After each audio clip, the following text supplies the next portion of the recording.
Hi guys, അപ്പോൾ ഇന്നത്തെ video ഒരു സ്പെഷ്യൽ വീഡിയോ ആണ്. എൻ്റെ ഫാമിലി വ്ളോഗാണ്. എല്ലാവരും കൂടെ ഇന്ന് നേരെ വന്നത് ട്രിവാൻഡ്രം ഡൊമസ്റ്റിക് എയർപോർട്ടിലോട്ടാണ്. അപ്പോൾ കൊച്ചച്ഛൻ ഇന്ന് തിരിച്ച് ദുബായിലോട്ട് പോവുകയാണ്. അപ്പോൾ കൊണ്ടാക്കാനായിട്ട് കൂടെ വന്നത് കുഞ്ഞമ്മയുണ്ട്. ഇതാണ് എൻ്റെ കുഞ്ഞമ്മ. പിന്നെ എൻ്റെ അമ്മ, ഇത് കുഞ്ഞമ്മയുടെ മോള. അപ്പോൾ കൊച്ചച്ഛൻ്റെ മക. എല്ലാവർക്കും ഒരു ഹായ്. ഇത് എൻ്റെ സ്വന്തം അമ്മ. അതോ വിദൂരതയിൽ നിന്ന് കടന്നു വരുന്നതാണ് എൻ്റെ ചേട്ടൻ. ക്യാമറ ഓണാണെന്ന് അറിഞ്ഞില്ല കേട്ടോ, ഇല്ലെങ്കിൽ രണ്ട് ആറ്റിറ്റ്യൂഡൊക്കെ ഇട്ടേനെ. പിന്നെ ഒരു ചമ്മലോടെ ഒരു ഹായൊക്കെ പറഞ്ഞു പോയി. കൊച്ചച്ഛൻ പോവല്ലേ, അപ്പൊ എന്ത് തോന്നുന്നു?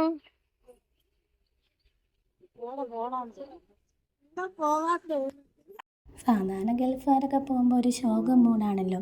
ഇത് കൊച്ചച്ഛൻ ഇടയ്ക്കിടയ്ക്ക് വരുന്നുണ്ട്. ഇവർ നല്ല ചില്ലായിട്ട് നിൽക്കുക. പിന്നെ കൊച്ചച്ഛൻ നേരെ അകത്തോട്ട് കയറി. അതിനുശേഷം നമ്മൾ അവിടെ നിന്ന് പോകാമെന്ന് പോയപ്പോഴാണ് അടുത്തൊരു അടിപൊളി കാഴ്ച കണ്ടത്. അങ്ങനെ ഇരിക്കുന്നെങ്കിൽ അവനൊരു കില്ലാടിയാണ് കേട്ടോ. അങ്ങനെ അവനെ പിന്നെ അവൻ്റെ അടുത്ത ഡ്യൂട്ടിക്കായിട്ട് കൊണ്ടുപോയി. പിന്നെ നമ്മളും അതൊക്കെ കണ്ടിട്ട് നമ്മൾ അവിടെ നേരെ തിരിച്ചു. അവിടെ നമ്മൾ നേരെ ശംഖുമുഖം ബീച്ചിലോട്ട് വന്നു. ഒരു സമയം ഒരു 6:45 ആയിട്ടുണ്ടായിരുന്നു. പിന്നെ അടിപൊളി മഴയുണ്ടായിരുന്നു. അങ്ങനെ പിന്നെ നല്ല വിശന്നുകൊണ്ട് നമ്മൾ അടുത്തുള്ളൊരു റെസ്റ്റോറൻറ്റിലോട്ട് കയറി. അപ്പോൾ തന്നെ ഫുള്ള് നനഞ്ഞിട്ടുണ്ടായിരുന്നു. അപ്പോൾ ആ കടയിൽ തിണ്ണയിലായിട്ട് ഒരാൾ കിടപ്പുണ്ടായിരുന്നു.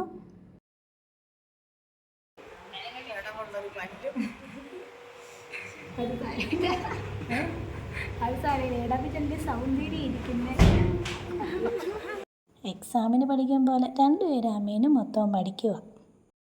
അങ്ങനെ മെനു എല്ലാം അരിച്ച് പറക്കിയിട്ട് അതിൽ നിന്ന് മസാല ദോശ ഓർഡർ ചെയ്ത് എല്ലാവരും കൂടെ ഫുഡിന് വേണ്ടി വെയിറ്റ് ചെയ്തു.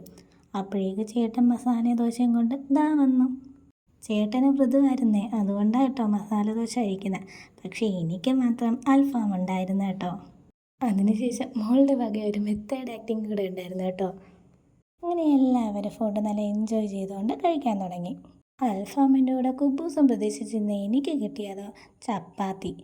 ഹോസ്റ്റലിൽ നിന്ന് ചപ്പാത്തി കഴിക്കാൻ വയ്യാത്തതുകൊണ്ടാണ് ഇവിടെ വന്ന് കഴിച്ചത്. അപ്പോഴേക്ക് ഇവിടെയും ചപ്പാത്തി. പിന്നെ അമ്മയുടെ മസാല ദോശ ഇങ്ങനെ എനിക്ക് എന്നിട്ട് അമ്മ ചപ്പാത്തി അങ്ങ് കഴിച്ചു. പിന്നെ വന്നു ചായ നമുക്ക് വിട്ടൊരു കളിയില്ലല്ലോ. പിന്നെ അവിടുത്തെ ഒരു സ്പെഷ്യൽ ഐറ്റം ആയിരുന്നു ബട്ടർ നാൻ. അത് ചേട്ടന് വേണ്ടി വാങ്ങിച്ചതാണ്. പക്ഷേ എല്ലാവരും കൂടെയൊക്കെ ഷെയർ ഇട്ട് കഴിച്ചു. അടിപൊളി സാധനമായിരുന്നു കേട്ടോ. ഫുഡ് കഴിക്കാൻ ഇഷ്ടമാണെങ്കിലും ലാസ്റ്റ് വരുന്ന ബില്ല് കണ്ട് ഒരു കണ്ണുകൊള്ളലുണ്ട്. പിന്നെ ഇതൊക്കെ വലിയൊരു ഹാപ്പിനെസ്. നമുക്ക് ഫുഡ് കൊണ്ടുവന്ന ചേട്ടനോട് അമ്മ എൻ്റെ യൂട്യൂബിൻ്റെ കാര്യമൊക്കെ പറഞ്ഞായിരുന്നേ. പുള്ളിക്കാർ സബ്സ്ക്രൈബൊക്കെ ചെയ്തിട്ടുണ്ട് കേട്ടോ. അങ്ങനെ പിന്നെ നേരെ എന്നെ ഹോസ്റ്റലിൽ കൊണ്ടാക്കാനായിട്ട് വന്നു. എന്നെ വീട്ടിൽ നിന്ന് വരുമ്പോൾ സാധനങ്ങളൊക്കെ കൊണ്ടുവരുന്നത് പതിവാണല്ലോ. അങ്ങനെ കൊണ്ടുവന്ന സാധനങ്ങളൊക്കെ അമ്മ കയ്യിലോട്ട് തന്നു. എന്നിട്ട് അവർ പോവാൻ പോവുകയാണേ. എല്ലാവരും ടാറ്റയൊക്കെ പറഞ്ഞ് പിന്നെ വീട്ടിലോട്ട് പോയി.